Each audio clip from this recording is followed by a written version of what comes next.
আসসালামু আলাইকুম। বিশ্ববাংলা 24 এর বিশেষ সংবাদে স্বাগত জানাচ্ছি।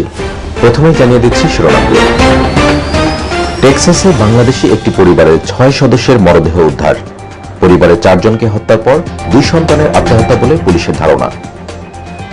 টেক্সাসে 6 জনের মৃত্যুর ঘটনায় গ্রামের বাড়ি পাবনার দোহারপাড়ায় শোকের মাতম, সুষ্ঠু তদন্ত দাবি। এবার বিস্তারিত। টেক্সাসের অ্যালেন শহরে বসবাসরত বাংলাদেশি একটি পরিবারের 6 সদস্যের মরদেহ উদ্ধার করেছে পুলিশ। মা, বাবা, বোন ও নানিকে হত্যার পর ওই পরিবারের 2 সন্তান আত্মহত্যা করেছেন বলে প্রাথমিকভাবে ধারণা করেছে পুলিশ। 2 ভাই সুইসাইড নোটে রেখে গেছেন। এই নোট থেকে মনে করা হচ্ছে তারা হতাশায় ভুগছিলেন। পরিবারকে লজ্জা ও কষ্ট থেকে মুক্তি দেওয়ার জন্য 2 ভাই সবাইকে হত্যা করে নিজেরা আত্মহননের পথ বেছে নিয়েছেন বলে সুইসাইড নোটে উল্লেখ রয়েছে। পুলিশ এ নিয়ে তদন্ত চালাচ্ছে। স্থানীয় সংবাদ মাধ্যমের খবরে জানানো হয়, ওই পরিবারের এক বন্ধু তাদের ফোন করে পাচ্ছিলেন না। এরপর তারা পুলিশে খবর দেন। পুলিশ ওই ঘরে 6 জনের লাশ দেখতে পায়। বন্দুকের গুলিতে 6 জন মারা গেছেন বলে জানিয়েছে police. I just couldn't breathe for 20-30 minutes. বাড়িটি থেকে বন্দুক উদ্ধার করেছে। Entered into an agreement to complete suicide, and then somehow from there, the entire family ends up deceased. One of the victims put out a lengthy letter on his Instagram, and it kind of goes into detail of what he was feeling.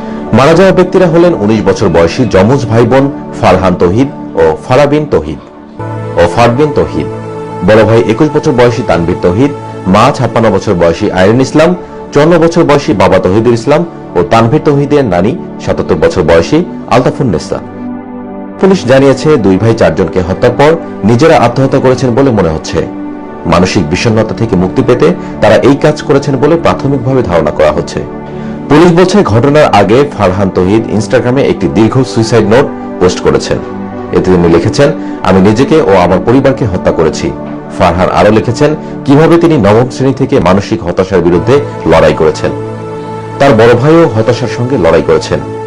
গত ফেব্রুয়ারি মাসে Instagram পোস্টে ফারহান লেখেন, তার ভাই বলেছেন, আমরা যদি 1 বছরে সবকিছু ঠিক করতে না পারি তবে আমরা নিজেদের ও পরিবারকে হত্যা করব। নিজেরা আত্মহত্যা করলে পরিবার লজ্জায় পড়বে। তাই লজ্জা ও কষ্ট থেকে মুক্তি দেওয়ার জন্য অন্যদের হত্যা করে নিজেদের আত্মহত্যার কথা সুইসাইড নোটে উল্লেখ রয়েছে বলে পুলিশের বরাত দিয়ে মার্কিন সংবাদ মাধ্যমে বলা হয়েছে। সুইসাইড নোটে হত্যার পরিকল্পনার কথাও লেখা আছে। মরদেহ উদ্ধারকারী অ্যালেন পুলিশের সার্জেন্ট জন ফেল্টিকে বলেছেন, এমন দুঃখজনক ঘটনার মুখোমুখি তিনি আগে কখনো হননি। পুরো ঘটনাকে মর্মান্তিক বলে উল্লেখ করেছেন এই পুলিশ কর্মকর্তা। প্রাথমিকভাবে ধারণা করা হচ্ছে গত শনিবার কোনো এক সময় মর্মান্তিক এই ঘটনা ঘটেছে। পুলিশ এ ব্যাপারে নিশ্চিত করে কিছু জানায়নি। মেডিকেল পরীক্ষার পর এই বিষয়ে জানা যাবে বলে নগরীর পুলিশের পক্ষ থেকে বলা হয়েছে। মর্মান্তিক ঘটনার শিকার বাংলাদেশি পরিবারটির কোনো নিকটাত্মীয় আশেপাশে নেই। প্রায় 22 বছর আগে ডিভি ভিসায় তৌহিদুল ইসলাম আমেরিকায় আসেন। তৌহিদুল ইসলামের জন্ম ও বেড়ে ওঠা পুরান ঢাকায়। পরিবার নিয়ে প্রথম 2 বছর নিউ ইয়র্কে ছিলেন। 20 বছর আগে তারা টেক্সাসে স্থানান্তর হন। প্রথমে তথ্য প্রযুক্তিতে কাজ করলেও সম্প্রতি সিটি ব্যাংকের ভালো পদে কাজ করছিলেন তৌহিদুল। অ্যালেন পুলিশ জানিয়েছে, 22 বছর বয়সী তানভীর তৌহিদ আইনসম্মতভাবে সম্প্রতি আগ্নেয়াস্ত্র ক্রয় করে।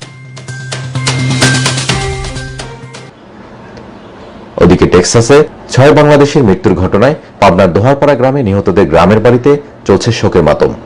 পরিবারটির সবার নিহত হওয়ার সংবাদ গণমাধ্যমে প্রকাশের পর স্বজনদের সান্ত্বনা দিতে দোহারপাড়ায় ছুটে যান অনেকেই। শোকে মোহমান্য স্বজনদের কেউই মানতে পারছেন না যে 2 ছেলে বাকি 4 জনকে হত্যার পর নিজেরা আত্মহত্যা করেছে। আকস্মিক এই ঘটনায় বাকরুদ্ধ হয়ে পড়েছে সবাই। সুষ্ঠু তদন্ত ও নিহতদের মরদেহ দেশে ফিরিয়ে আনার দাবি জানান তারা। নিহত আলতাফুন্নেসার ছেলে বলেন, তার মা একমাত্র বোন, বোনের স্বামী এবং 2 ভাগ্নে এবং 1 ভাগ্নির মরদেহ পাওয়া গেছে। সবাই একটি সুখী পরিবার ছিল। পরিবারে কোনো অশান্তিও ছিল না। তারপরও কেন এমন ঘটনা ঘটলো তা ভেবে পাচ্ছে না পুরো পরিবার।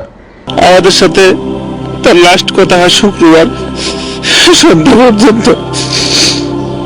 তারপরে শুক্রবার বাংলাদেশ সময় শুক্রবার রাত 12টা-1টার দিকে আমরা আবার ট্রাই করি, তখন থেকে রিং হয় আমার আপা দুলা ভাই মার মোবাইলে, কিন্তু কেউ মোবাইল রিসিভ করে না। আমি শুনে তো মানে অবাক। আজকে সকালবেলা এর সংবাদটা পেলাম, তাও আমার ছেলের কাছে।